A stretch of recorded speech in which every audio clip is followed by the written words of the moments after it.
Bismillahirrahmanirrahim. Assalamualaikum warahmatullahi wabarakatuh. Perkenalkan, nama saya Andri Riana. Pagi-pagi gini enaknya kita berolahraga. Tapi sebelum berolahraga ada hal yang harus diperhatikan. Lebih lanjutnya, kita ke lapangan.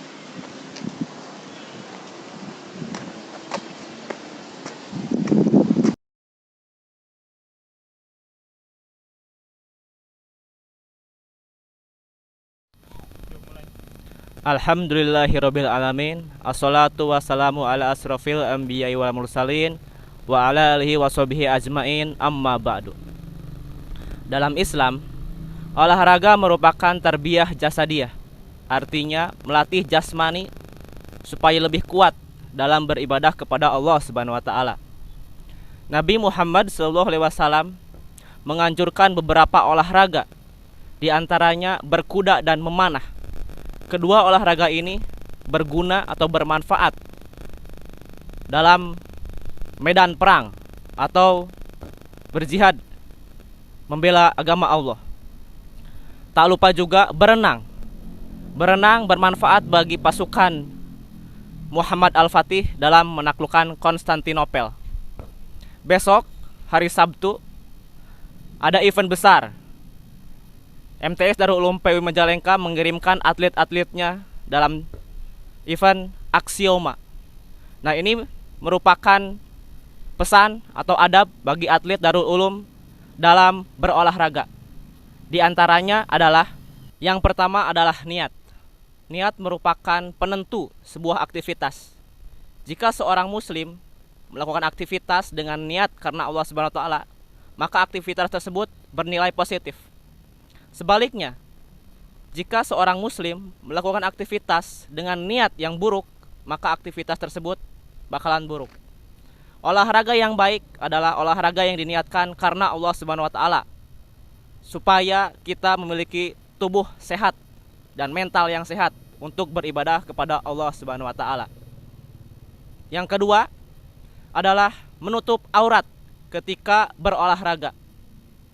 Nah, ketika kita berolahraga di luar ruangan, hendaknya seorang muslim itu menutup auratnya.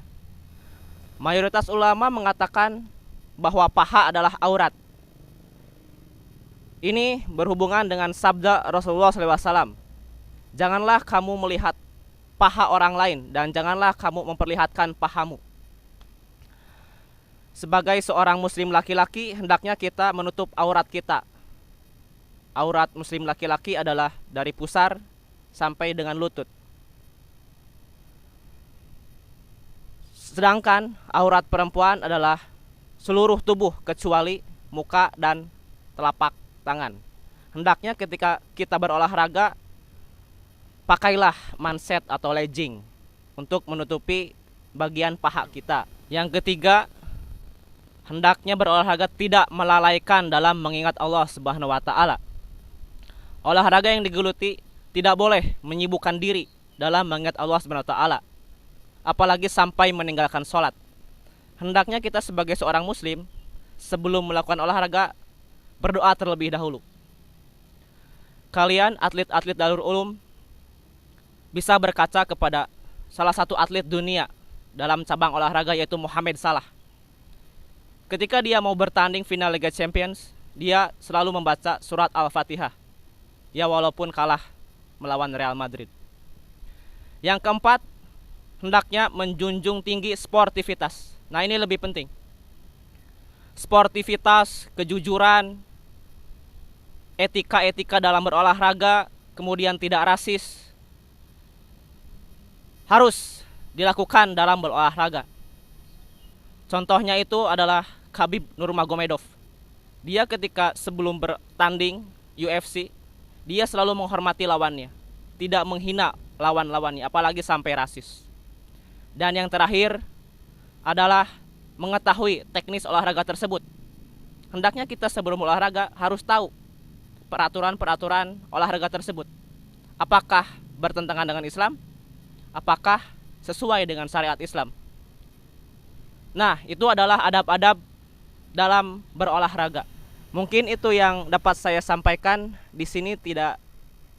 Saya tidak menggurui, tapi hanya sedikit sharing apa yang saya ketahui. Stay safe, stay healthy. Salam olahraga. Assalamualaikum warahmatullahi wabarakatuh.